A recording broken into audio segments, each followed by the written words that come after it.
afternoon, everybody. My name is Danny, and like they said, I am one of the co-founders and CEO of BioBots. And what I'm going to talk to you guys about is basically the oldest manufacturing technology that we know of. And it's all around us. If you look in this room, it's making up the most complicated things in this room, which happens to be yourself. So that's biology. Biology has been around for as long as we can remember, and we know very little about biology. We know very little about how it works and how it does the amazing things that it does. But I want you to stop and think for a minute what we could do if we did know how biology worked, and if we could not only know how it worked, but actually use that technology to harness it and use it to do the things that we'd like to do with it. So, I mean, what could we do? Well, we could do things like design and develop. Let's see if this clicker is going to work. There we go. Design and develop new drugs that are personalized to individuals instead of entire populations. So that basically, as soon as you walk into a clinic, you can have a new drug developed specifically for you. Test it on your own cells and test it on your own genome and specifically your own genotypes. And with this, we could completely get rid of, obliterate diseases.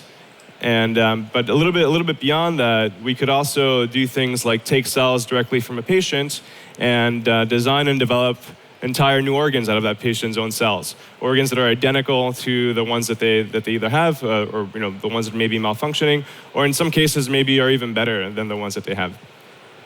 And even beyond that, even beyond human biology, we could perhaps begin to design and engineer new organisms that can help us revert climate change and prolong our existence on this planet. Or even beyond that, maybe design new organisms that can help us live on other planets. Things like Mars. So I mean, that's sort of gives you an idea of how powerful biology can be, how powerful a tool it can be, and we are still pretty far away from that, though. Today, we can't do any of these things. Most of those things that I talked about are really just dreams at this stage. And but really, what's been holding it back? I mean, we've been doing biology for over 100 years now, and not much has changed.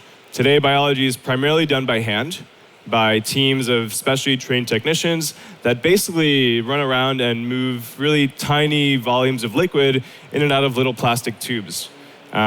They do this by hand, which is sort of bizarre because we live in the 21st century where automation is pretty prevalent and where everybody in this room is used to interfacing with an electronic device with a screen on it where you can type or sort of codify what you want to happen in the world. Now, not only is biology done by hand, but it's actually also done on flat, two-dimensional petri dishes. So this is the fundamental technology that's been powering biology over the past 150 years or so. And it's really not a good mimic of what's happening in the world. The world is a three-dimensional, dynamic world, and your body exists in 3D, and everything else exists in 3D. So the fact that we're doing biology in flat 2D petri dishes is really not going to take us very far for much longer. So I mean, you can imagine what the future could look like, right? You can imagine if we could type lines of code that instead of coding software in this case could program life. I mean, we've already begun codifying the world. I mean, today you can design 3D things and print them out on 3D printers. So I mean, why can't we do this stuff with life, right? Why can't we design entire organisms or parts of organisms on our laptops and literally print them out on our desktops? Well, it turns out that it's not such a foreign concept. People have been trying to do this for a while. This is Tony Atala. He's actually one of our advisors, and he's the director of the Institute for Regenerative Medicine at Wake Forest. And basically, his group is pioneering a lot of this work, trying to create organs out of patients' own cells. And he's had some successes, especially in the kidneys, bladders, and urinary tract. And even beyond that, I mean, this concept sort of extends beyond just one group. The larger group of people working on these types of problems are called synthetic biologists, people who are trying to figure out how to use or how to apply computing mindsets to biology. And instead of coding with zeros and ones that are moving around in electronic chips, you've got you're messing with genes, RNA, and protein, really the stuff of life. And it's really turning biology on its head and beginning to codify it so that we can mess with it the same way that we mess with everything else with our computers. So let's see. I mean, I was sort of faced with this problem when I was a student in undergrad and started working on a project that eventually evolved into what is BioBots. And I was working on this with a buddy of mine, and what we developed was basically a 3D printer that could print mixtures of cells, so living cells, and different biocompatible materials, materials that you would normally find inside of your body. And this seemed like a good idea because 3D printers are, like I said earlier, it provides a digital interface for the world, so you can sit on your laptop, design something, and then print it out. So you could begin to sort of change the interface for biology. And second, 3D printers makes things in 3D, so we can start getting away from the Petri dish. So this is our first prototype up on the screen. We were building these in Philadelphia, basically in our dorm room with plastic 3D printers that we rented out from a shop, printing out all the parts and hand assembling them. We actually ended up hiring a few local people who were unemployed and paying them sort of $10 an hour to help us assemble these devices and get them out to the world. And this is kind of what they looked like when they were printing.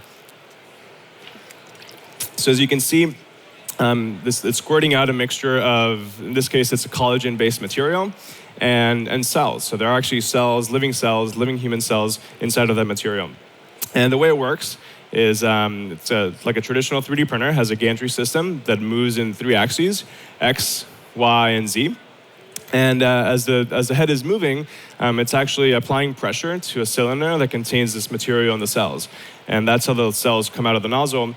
And the interesting part is, I mean, normally when you're doing 3D printing, you're either applying a lot of heat to melt the material and let it cool back down, or you're using a lot of UV radiation. Now, it turns out that both of those processes kill cells. I mean, when you heat cells up, you end up bursting them, you cook them. And if you use a lot of UV radiation, you also you mutate cells. That's why when you walk out into the sun, the first thing you reach for is a bottle of sunscreen. So we ended up developing a new process that allows us to turn these mixtures of liquids that contain the cells from a liquid to a solid without killing all of the cells. And the first thing we did was start distributing these tools so that as many people as possible could have access to them, and so that as many people as possible could begin to develop this new dimension to biology. And this was our first cohort of people that got their hands on these devices. We developed an online community so that they could all be linked up and begin talking to each other and really collaborate across this new field. And some of the things that we're doing, we're printing really complex geometries like this ear that you see here. But they were also looking at other interesting things. So they were looking at things like the properties of these different biomaterials, things like collagen and gelatin, things that are naturally occurring inside the body, sort of how they change as you're printing them. So that if you were going to print something larger, create, imagine at some point creating an organ or something that's going to be implanted, how is that thing going to react?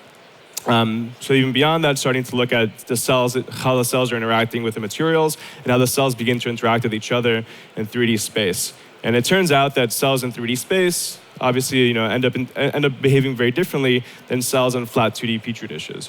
So they actually are much better. This is a lot better mimic of what's happening inside of the body than than the traditional tools. And a lot of groups have been using the technology now to print miniature devices that are sort of miniature organ systems that you can use to model the human body and use these devices to, for example, test and develop new drugs for individual patients. So this is actually a fibrosis on a chip model. It's a model for thrombosis, so blood clotting. And this is actually pretty recently published data. And now I'm going to show you, just let one of these people tell you about their work herself.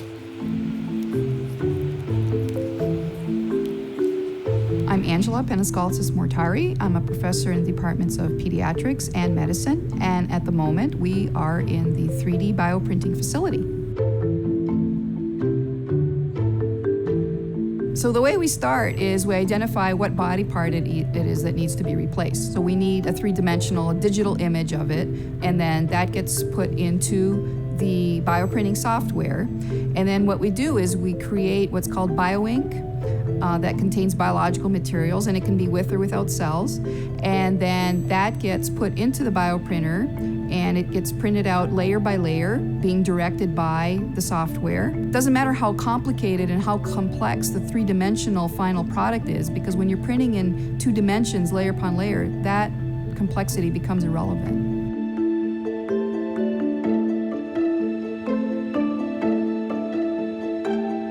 Our ultimate goal is to be able to print a body part or an organ that we can transplant into a human being. What we envision is a huge impact on the lives of patients who are on transplant waiting lists, and will actually help decrease the stress on the donor supply for organs.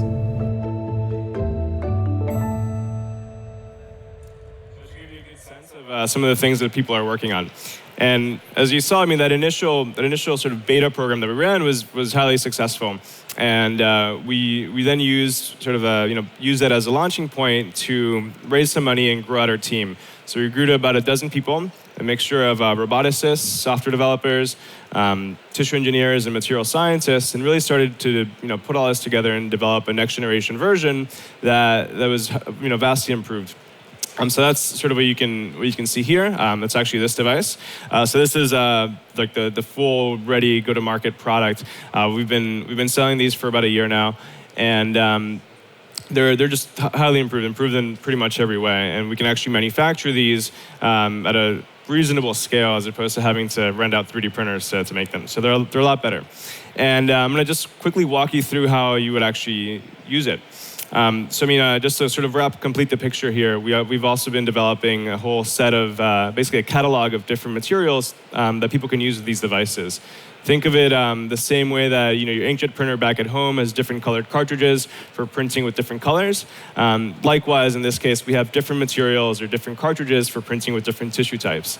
Only it's not quite so simple with biology, but stick with me on the analogy.